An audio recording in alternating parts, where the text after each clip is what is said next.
Start. This meeting will be conducted by audio and video conference without a physically present quorum of the Rock Island City Council due to the disaster declaration issued by Governor Pritzker. Because of this order related to COVID-19 public health concerns affecting the state and the city, the mayor has determined that an in-person meeting at City Hall with all the participants is not practical or prudent.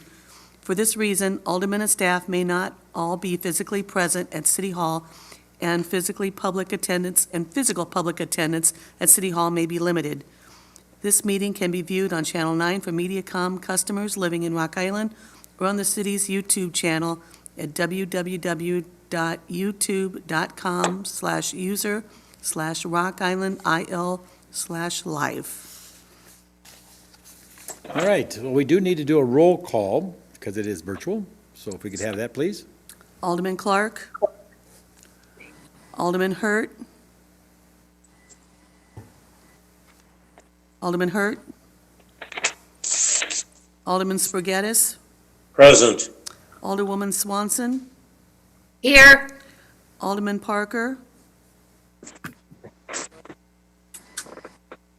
Alderman Parker. Alderman Poulos. Here. Alderman Geenan. Present. Mayor Tomes. Here. We have a quorum. All right. Thank you. Miles, if you'd like to get started. Oh, I would very much like to get started. All right. So tonight we'll be talking about the update to the city's zoning code and trying to summarize all 110-ish pages, I think is what we whittled it down to. So I'm going to try and whip through this. Obviously, there's a lot of ground to cover. So let's see how well we can do it. Oh, God. It's on.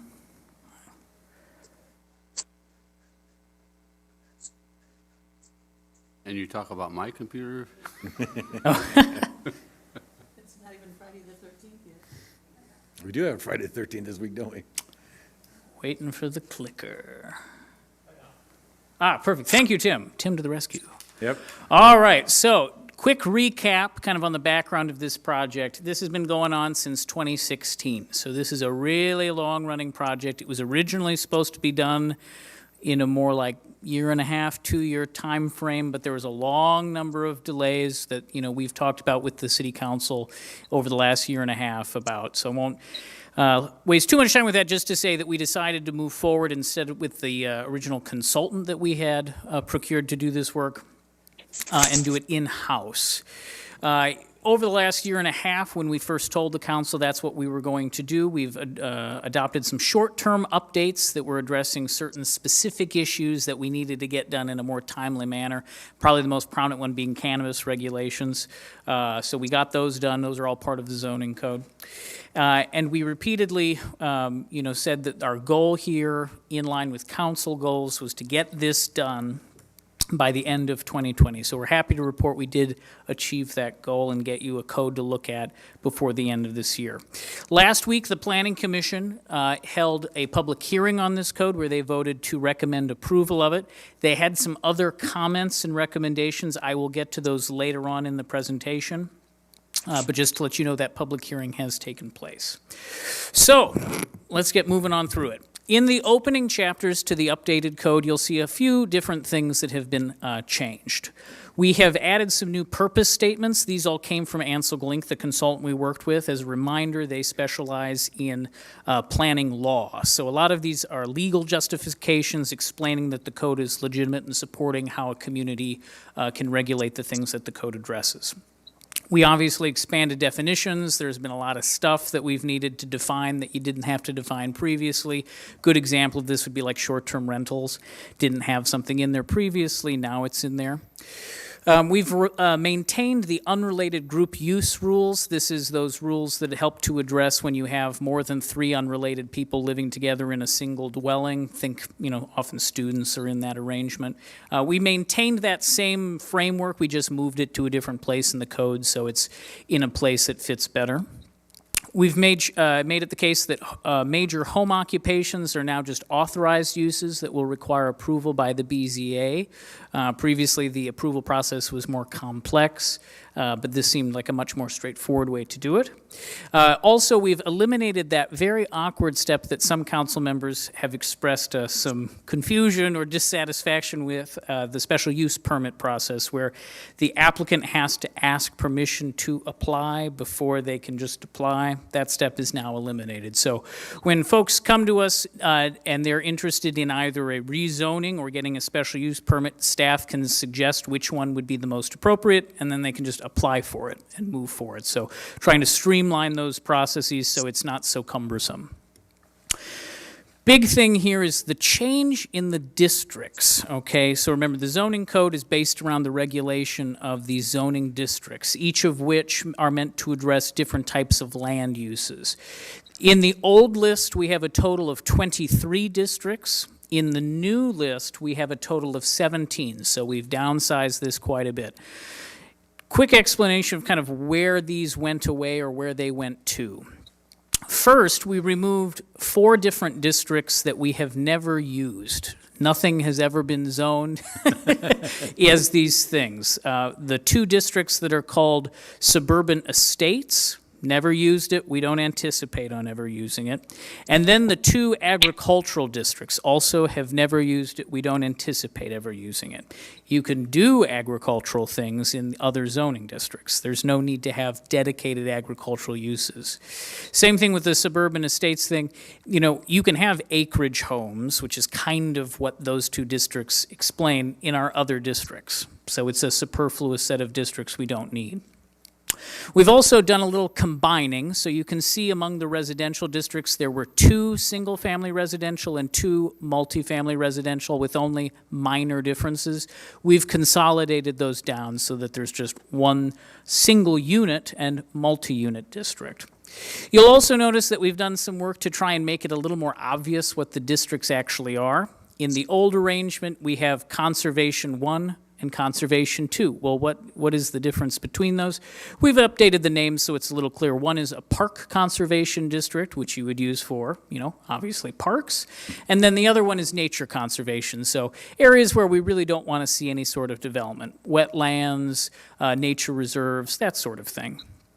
We've also changed what was ORT, Office / Research Park and Technology District, which is a bit too much of a mouthful for us, just to be large office. So now we have O1, small office, and O2, large office, small and large, easy to think about. Also just a couple other little tweaks. You'll notice that instead of having general industrial, we have heavy industrial. So you have light industrial and heavy industrial. It all just is meant to flow a little bit more clearly, be more understood by a resident or a business person alike, and just be the maximum number of districts we need. So not 23, but 17. I'm going to talk a little bit about some of the deeper differences in a few of these districts later on, but that's kind of the big shift in those. We move into the general sections, the general provisions sections of the code. This is where a large number of different regulations live, as well as some parking regulations. You'll be interested to know that we didn't have clear rules for how to measure things in the previous code, and the way that we had been measuring things in practice was not the same as how our building inspectors would measure things. These are now the same. So whether you're talking to the inspections division or the planning and zoning division, you clearly know exactly what measurements we're talking about. So, for example, instead of measuring from foundation wall to foundation wall, we're instead measuring from roof edge to roof edge. And if you think about fire code, building code, and why you might want things to be separated, that's the more sensible point to measure from. We've also gone ahead and incorporated some of those short-term updates that we had done over the past year and a half, including our cannabis rules. One of the big things we've done in our parking requirements is we've reduced the required parking for retail uses from 5 spaces per 1,000 feet down to 2.5 spaces per 1,000 feet. If you think about changes in retail over the last 20 years, you'll know that retail has changed quite a bit. doesn't require the same amount of parking it once did. We know that there's a lot of online retailers as well, so some of the business types we might have seen in the past that really depended on bringing in a lot of traffic just isn't quite the same anymore. So we don't want to make people put in way more parking than they need. At the same time, we've also instituted a parking maximum. So we have parking minimums, of course, but we should also have a maximum. And that's 20% over the minimum for any one of the identified types of business or uses. So what we've really created is a window in which a developer can work and have the right amount of parking. Another thing that we've done is we have allowed pervious parking service, pervious meaning things can go through it, including gravel adjacent to gravel alleyways in some of our older neighborhoods, giving people a little bit more of a low-cost option for creating some parking behind their home. And then also in industrial districts. We've had a few different variance requests in the last few years where people in industrial districts who are creating certain types of heavy industrial storage yards for equipment, say, are requesting gravel yards as opposed to paved ones. Makes sense. Oftentimes that equipment will tear up concrete and asphalt anyway, so seems an appropriate thing to just allow. Performance standards and landscaping rules. We've cut out a lot of the regulations here that address things that, quite frankly, we just don't have the capacity to regulate properly. I mean, I kind of know what toxic waste is. It probably glows in the dark, smells funky, but I don't really know how to regulate it, how to measure it, how to identify it appropriately, and that's really not a zoning code concern. Many of these are things that are regulated at the state or the federal level and are much better regulated at that level. So we've gone ahead and we've removed those from the code. We have maintained, though, illumination requirements. We can, in fact, measure light. We know how to do it. It's a perfectly appropriate thing for the zoning code to address. So that's been left in just as it was. When it comes to landscaping, we've tried to improve it by increasing some of the landscape features in it, specifically increasing the number of canopy trees and shrubs in our buffer yards, as well as requiring that some landscaping go into the interior of parking lots. So right now, what the code says is we want to create just stuff on the exterior perimeter. But if you think about it, you do want some shade trees in the middle of a big parking lot, right? It's a nice feature aesthetically, but it also helps to combat some of that urban heat island effect. And if you think about yourself, you always want to park your car under a shade of a tree during a hot summer day. It makes sense. Now, let's talk about residential districts and some of the tweaks we've made in those. I included here an image of a document, Making Room. This was put out primarily by the AARP, but also the National Building Museum. And it talks about some of the things that we've tried to consider in this update. Basically, the need for an increased variety of housing options and increased flexibility in regulations of housing to meet changing demographic needs. Obviously, we can imagine, if people are downsizing as they get older, not needing as large a house. They want to find smaller, more manageable properties. You can see that, too, for younger folks who are just starting out and don't need as much room. But there are a lot of other things that might happen in your life that would change how much you really need and where you want to live. So we've tried to really emphasize creating choice through allowing a greater variety of housing options.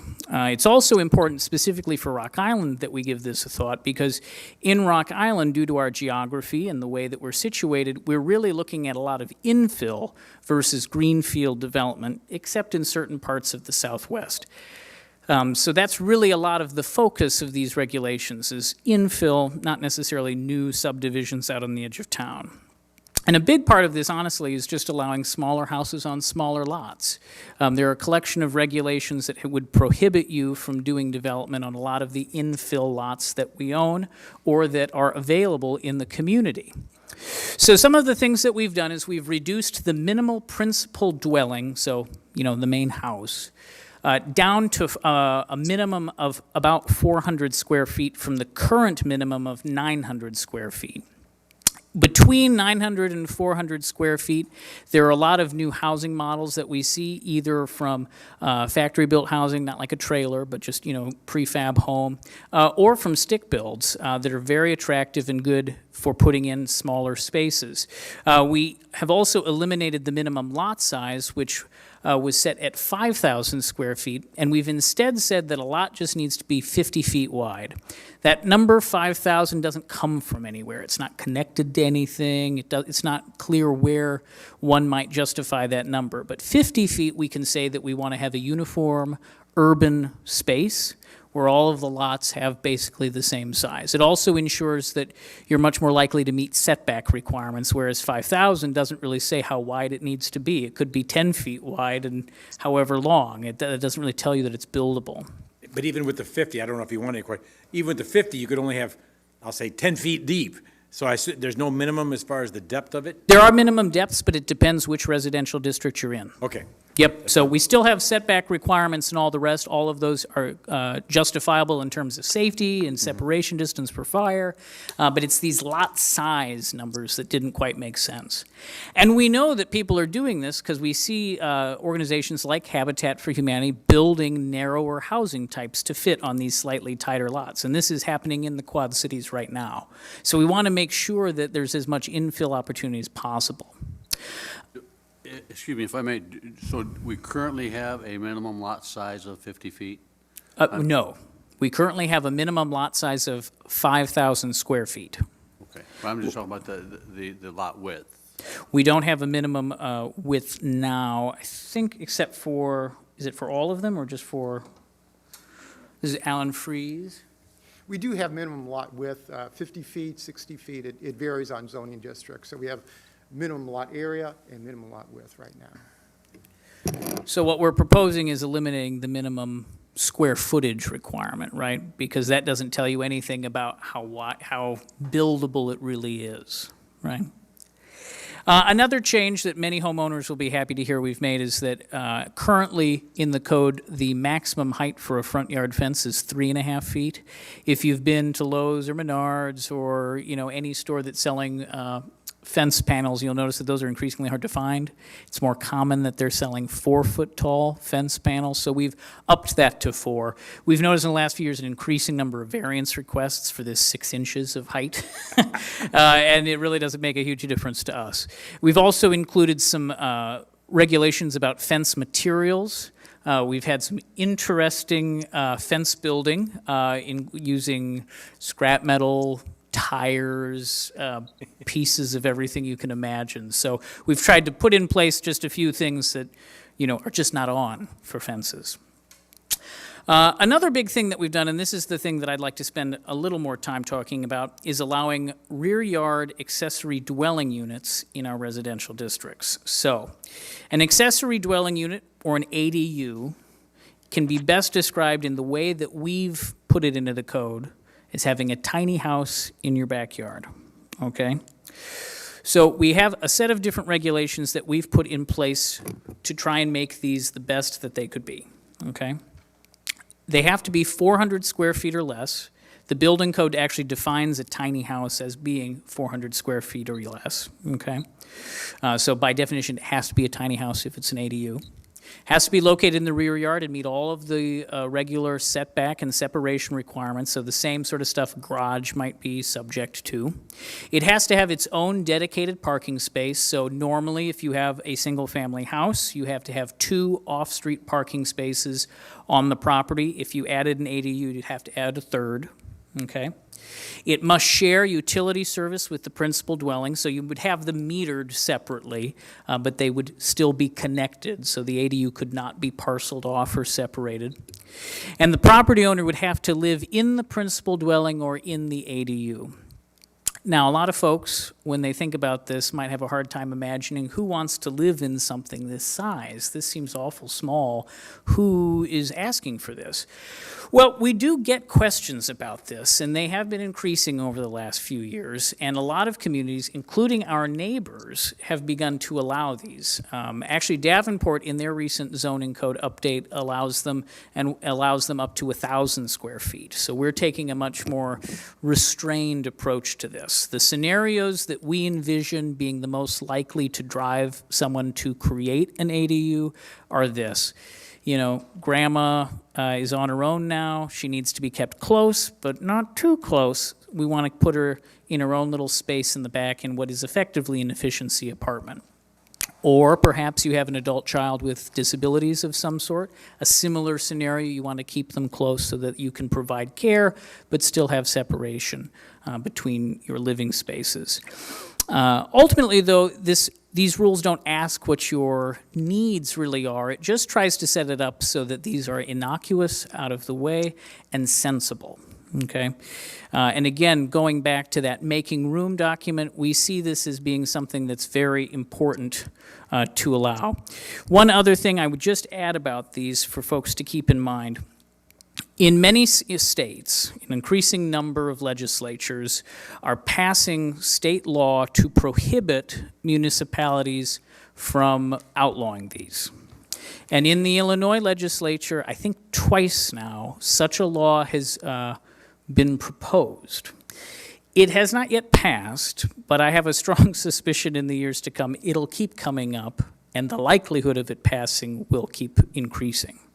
I would strongly advise us to keep that in mind when thinking about these, because it's better that we are ahead of the curve and put in place our own sensible regulations than we are made to allow something and left floundering trying to figure out the best way to handle it. Okay? Now, moving on to our business and office districts, just a quick recap of what these districts are. So they're a little out of order, so I apologize, but it does make sense when you think about it. B2 is the downtown. It's dense, mixed use. We can all imagine what that looks like. B1, which is neighborhood business, and O1, which is small business, are for small-scale, neighborhood-oriented businesses with limited residential conflicts. So, in short, smaller things with smaller traffic going to them. B3, which is our community business district, is meant for more medium-scale, community-wide businesses with more frequent residential conflicts. So these are types of businesses that are larger with larger amounts of traffic to them. You might have people from more than a mile away coming to it. This is your grocery stores, your larger stores of that sort. B4 and O2, our highway business and large office districts, are for much larger scale regional businesses or institutions that have much more significant residential conflicts. An example of O2 would be something like the hospital or a large research campus, something of that sort, okay? So, one of the little things, again, to add a little bit more housing option to the community is that in the new code, we are allowing residential units above the first story in all 4 business districts. Previously, this wasn't allowed, and we would occasionally get questions about it. There's no good reason that we should prohibit, for example, a B3 zoned development that has retail on the first floor and a couple floors of apartments above it. That's a perfectly sensible development we see pretty much everywhere now. We just need to get with the times and update that. In O1, there is a little bit of a caveat to that, which is that residential units would still need BZA authorization. Again, that's part of the slight differences between the business and the office districts that leads it to be that way. In both B1 and O1, we've reduced the minimum front and side setbacks to 0 feet, which means that apart from the rear, in B1 and O1, you could build all the way up to the property lines. That's the built form we see in those districts already. We just want to make sure that that's clearly allowed.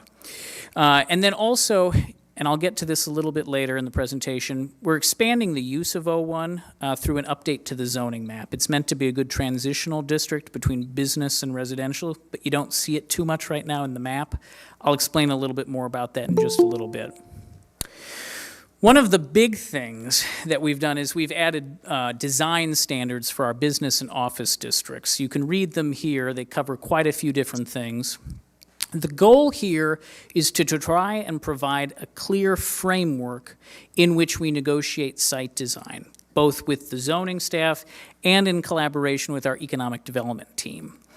You can see that what these are aimed at doing is to create a higher quality built environment, more friendly to the pedestrian, and to improve just the general character of the community through requirements that are achievable and sensible. They mainly involve making sure that buildings aren't covered in blank walls, that there's appropriate landscaping, and that pedestrians are able to get from the front door to the sidewalk with greater ease. It includes a whole bunch of different things, and for the sake of time, I'm not going to read them off. One thing I do want to address is the nature of parking. I know a lot of people have questions about that, whether they are residents, developers, folks on the council. When you're looking at B1 and O1 and B3, which is where some of the main obvious differences are that we're talking about, you'll notice a couple of things. In B1 and O1, rear parking is often more likely and sometimes more desirable, but we don't require that you design the site that way. You could still put parking in the front, and depending on the use and what you were building, that could be sensible. You can see here on the left an aerial showing the kind of north side of the 14th and 30th intersection, and you can see that that's the built form that exists there. The buildings are mostly right up to the front with parking in the back. But you'll also notice that these are smaller buildings, smaller businesses, less intense uses, and so the potential for there being conflicts with the adjacent residential uses on the other side of alleyways is less likely. There are not going to be too many traffic jams in those alleyways, right? There's just not as much traffic. On the right side, we show a B3 designated property, where, front parking is often more likely in B3 districts, and it's almost always more desirable, but it's also not strictly required. Depending on what the property is, what the use is, you might put parking in the back and the front, only in the back. It's really up to the developer to decide how that should go. And here you can see kind of what the thinking is behind this. You have a grocery store. Around it you see residential properties, mostly single family. This is a business that is pulling people from more than a mile away, so that it is an auto-oriented business by definition. The building itself is the buffer between the parking lot and the adjacent residential uses. So it makes sense for that parking to be in the front of that building, right? It may not be true, that may not be the right arrangement if it was a different use. It's site-specific. Whatever the development is, you have to determine where the parking should go in light of that. So the code encourages certain forms, but it doesn't require them. And this kind of flexibility is, in our view, necessary to a healthy development pattern. We need to be able to look at each and every case and evaluate on its own merits what would make the most sense. These standards attempt to balance good design principles with the development realities of the cities, and it attempts to be cognizant of these residential conflicts. So we don't just want to think about the business corridor, we also want to think about the adjacent residential areas and how that corridor might impact them, depending on the form of design involved.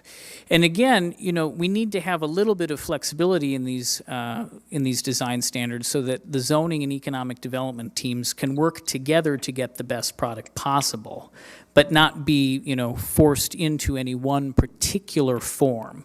And also, we want to reduce the number of variances that developers may wish to or feel a need to pursue. Time is money.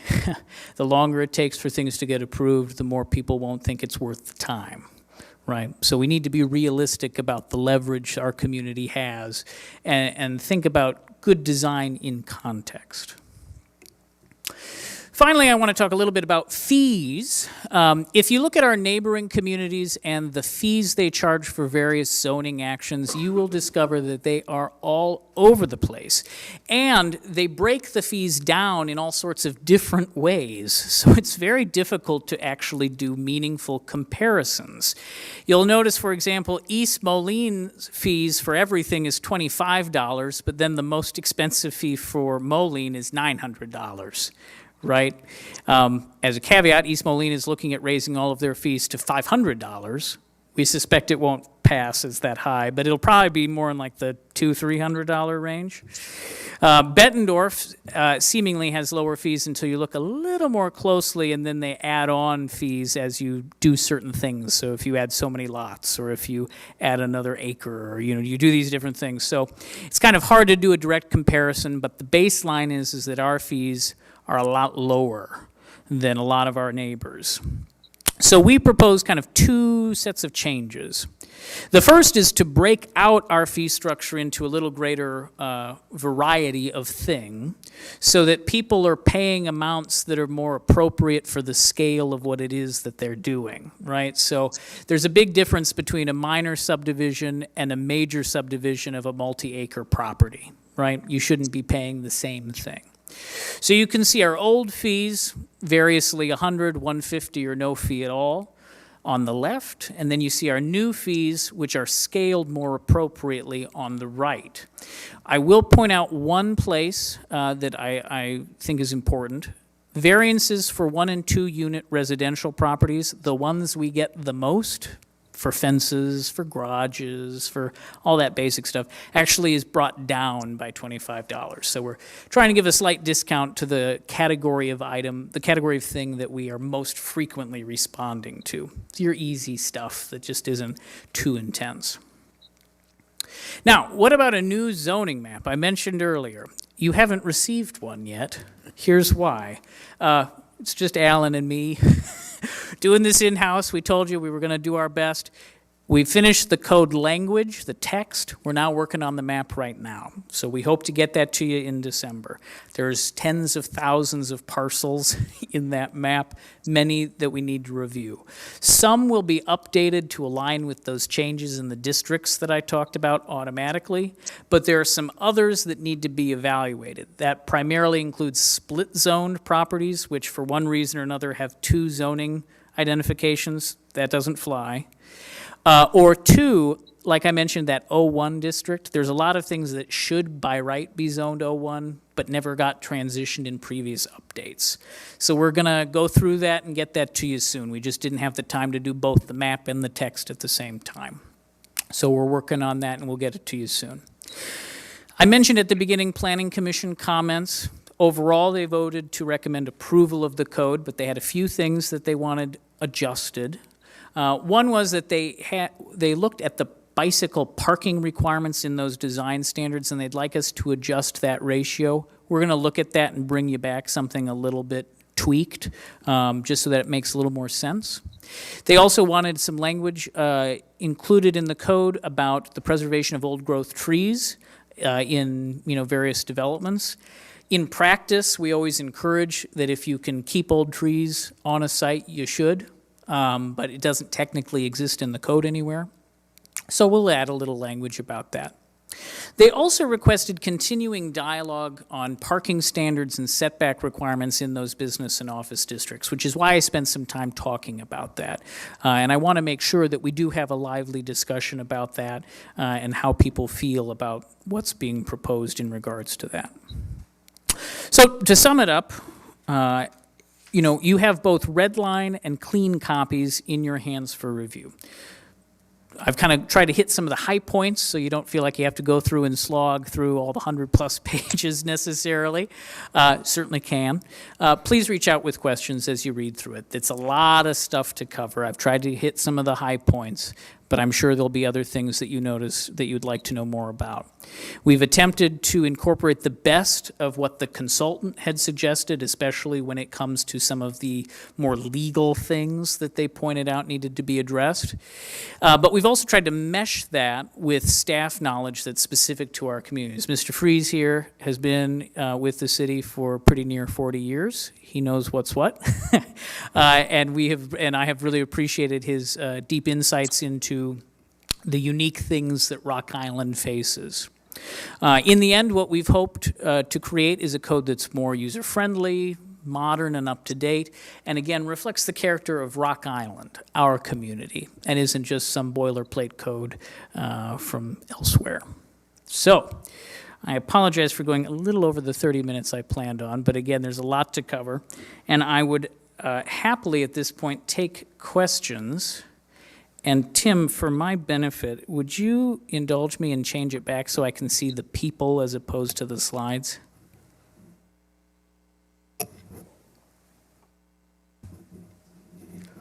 Just so I know who's there. Miles, this is Alderman Sforgettis. Can you hear me? Yes, I can, sir.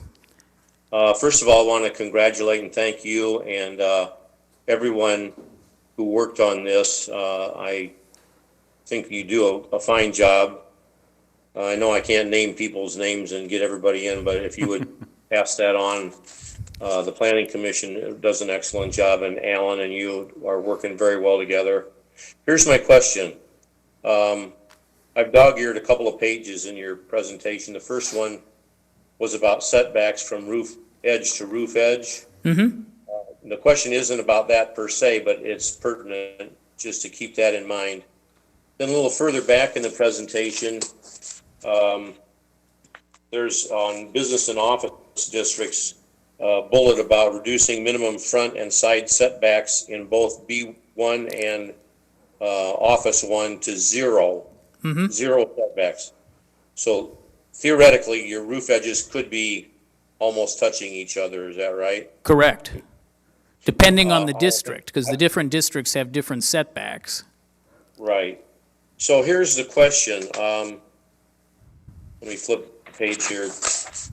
To design standards for business and office. The last bullet says 5-foot wide minimum landscaped area along building foundation.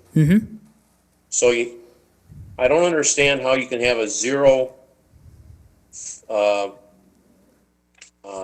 setback And have that 5 feet? and have a 5-foot wide minimum landscaped area Yep. around the foundation. Could you address that for me? Yeah, I can. If you go into the draft code itself, you'll see I've simplified the language a little bit for the purpose of cramming it into the slides, so I apologize if there's confusion on that. But you can see in the language of the code itself, it's a little bit more flexible than that. So it talks about alternatives, including just potted plants in front or other things.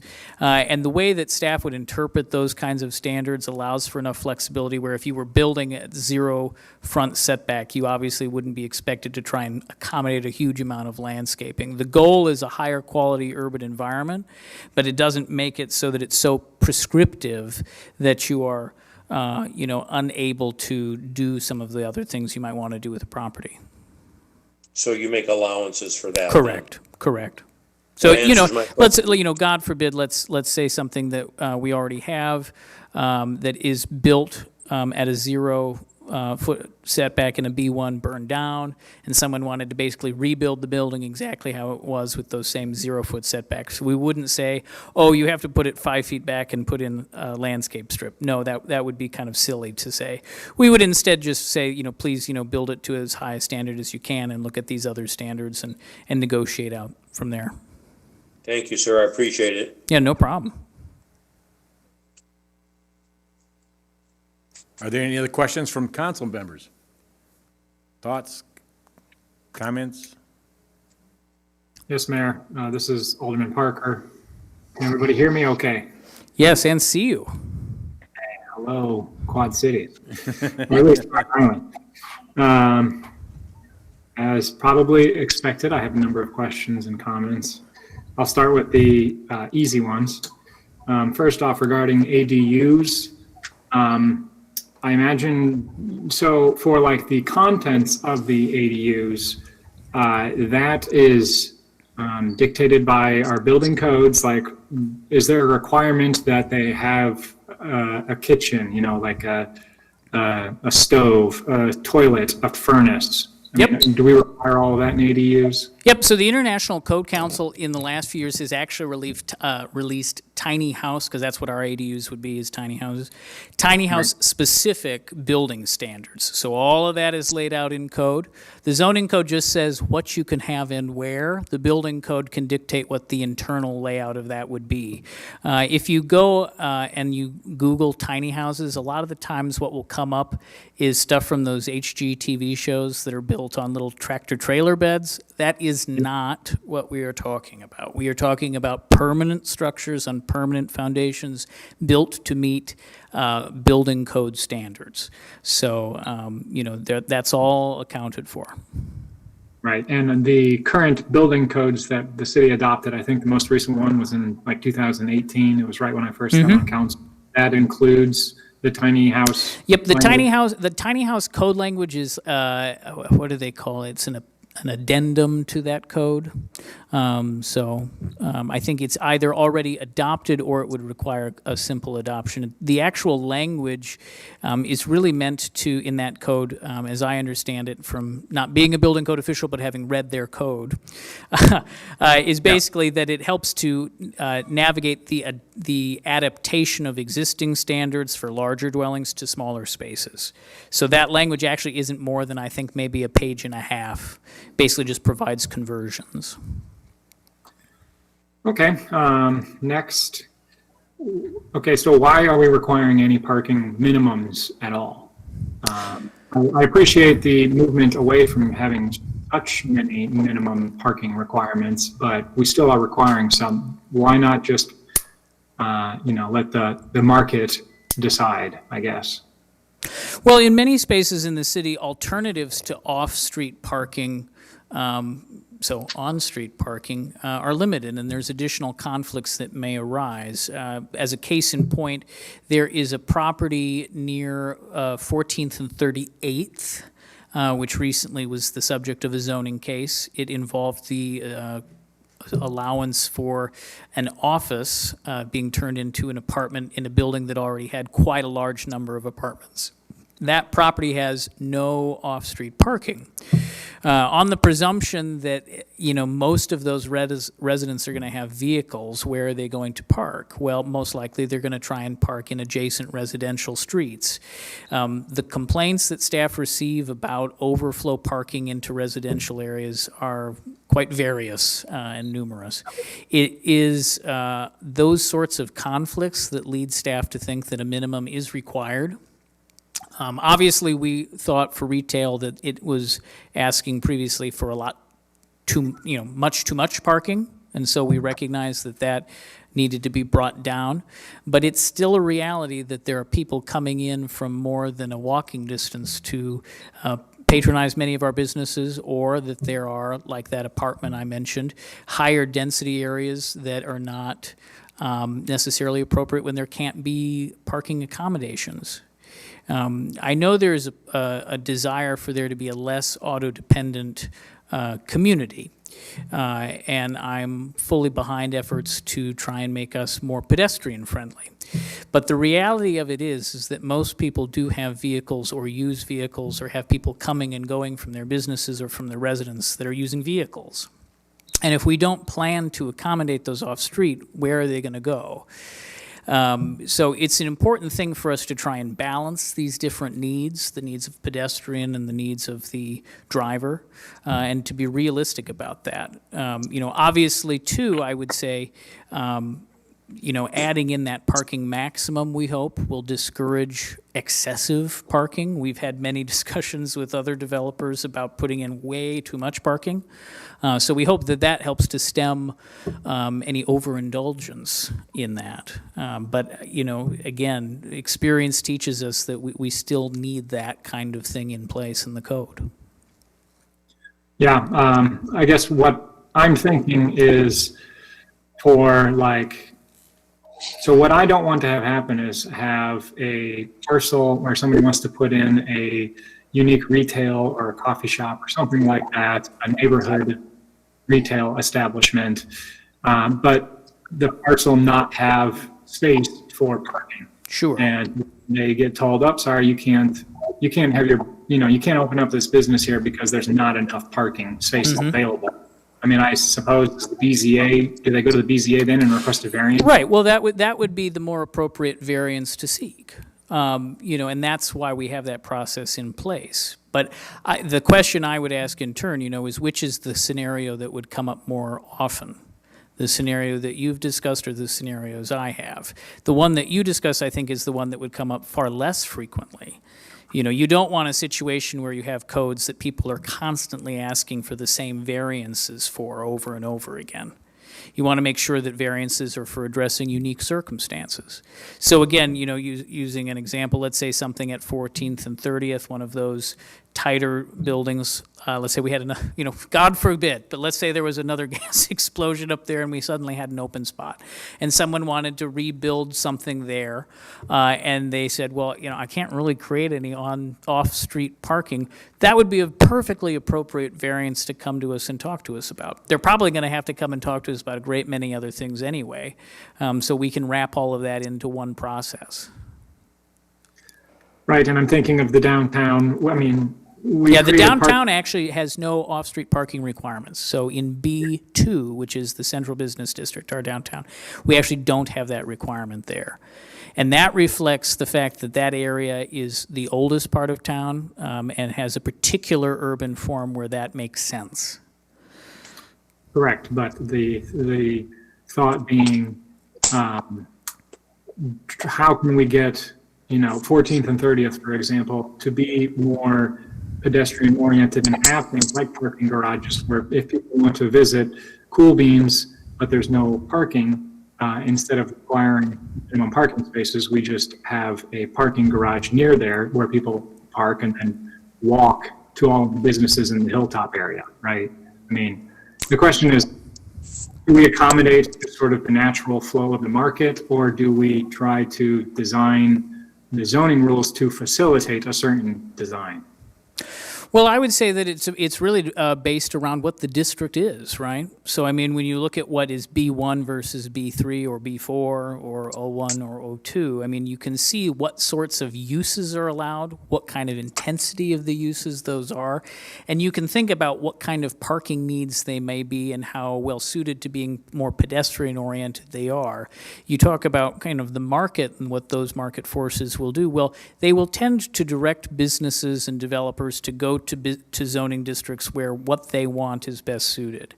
Obviously, what we anticipate seeing in our neighborhood business districts in that B1 district are more pedestrian-oriented. And the way that the code is written, there's a lot of opportunities for those uses to fit in just fine with a minimum number of variances. If your business is drawing from a greater region, and from more than a mile away, more likely to be in that sense auto-oriented, you're going to look at locating in B3. So, and I would also point out something, we don't, there are other things that we would theoretically be allowing with a variance, right? So, for example, the idea of a shared parking lot owned privately. So, not necessarily a parking garage that the city would build and maintain, but, near 14th and 30th, such a parking lot does exist, shared by several different businesses.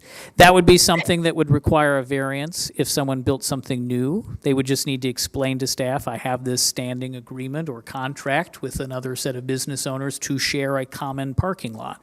And we would like that to count as our off-street parking instead of parking that's on the individual parcels of our business. That would be a perfectly sensible thing to approach us with as part of a variance request. So there is creative flexibility available in those procedures, even if we don't explicitly outline them in the code.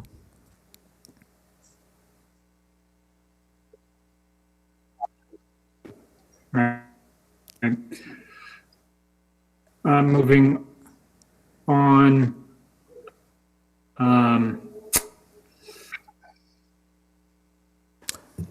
Mr. Parker, your So the audio matter is kind of- of cutting well, out yeah, just I a have- little bit. 3 more questions or comments, but we'll kind of continue with Don't This forget sort about of- every fifth word. theme. So the matter of setbacks, wow. Is it better now? No.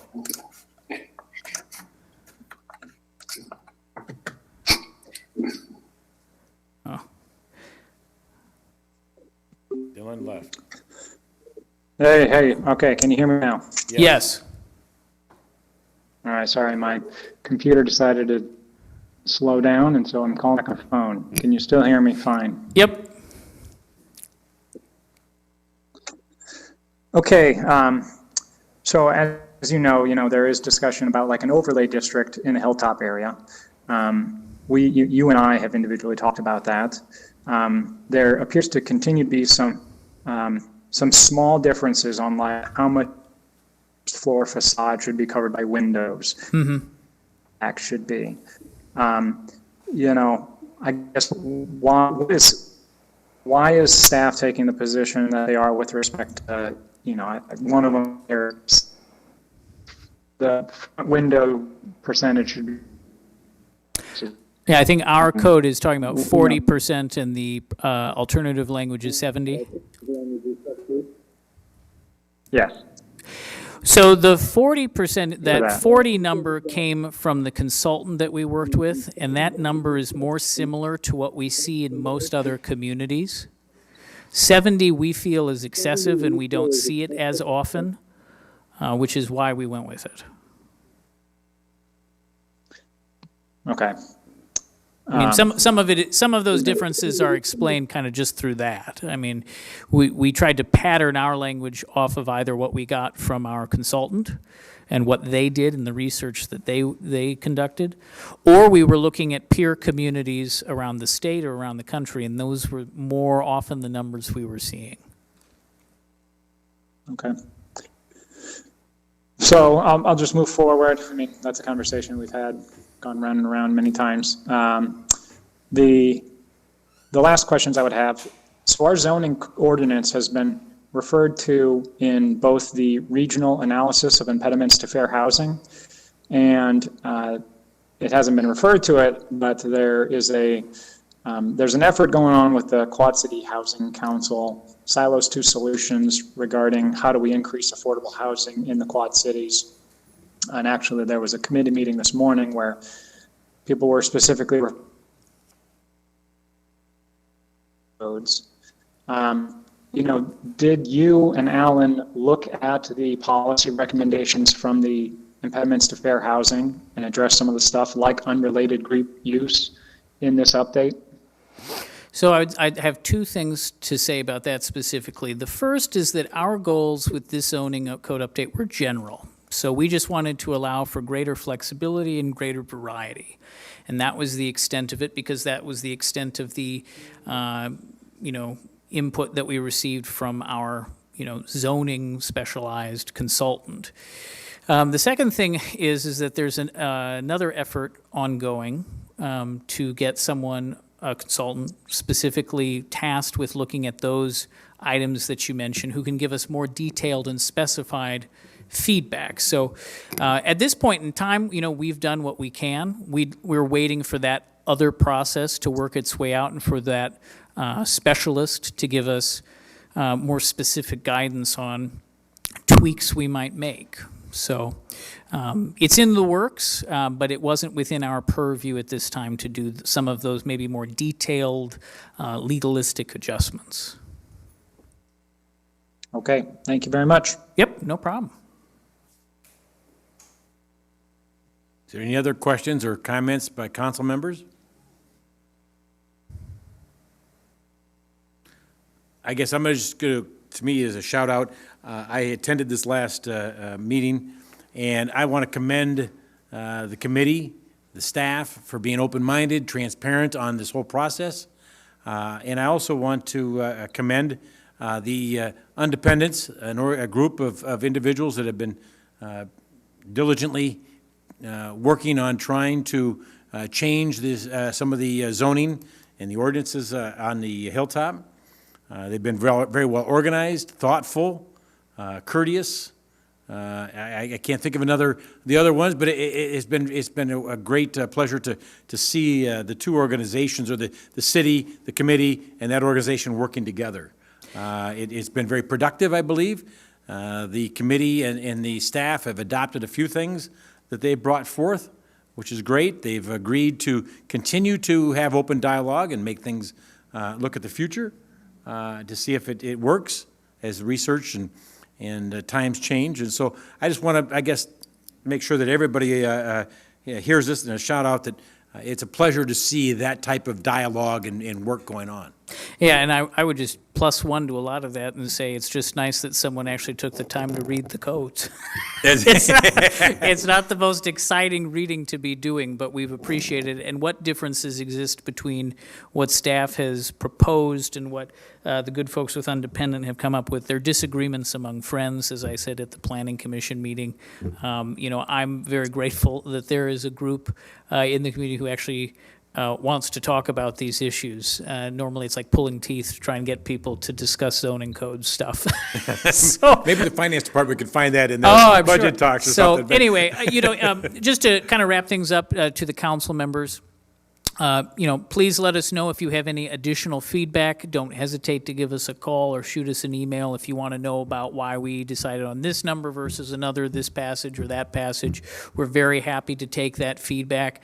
And, we look forward to the council setting the pace for adoption, whether that involves us doing some more study sessions after we get more feedback or going right to a vote. It's in the council's hands, and we look forward to finally getting this long-haul project behind us. So thank By the you end of very the year, much. Hit the goal. Thank you very much, Miles, Alan, appreciate it. Independence. And this part is, we're concluding the study session. We will re-adjourn back at 6:45 for the council meeting.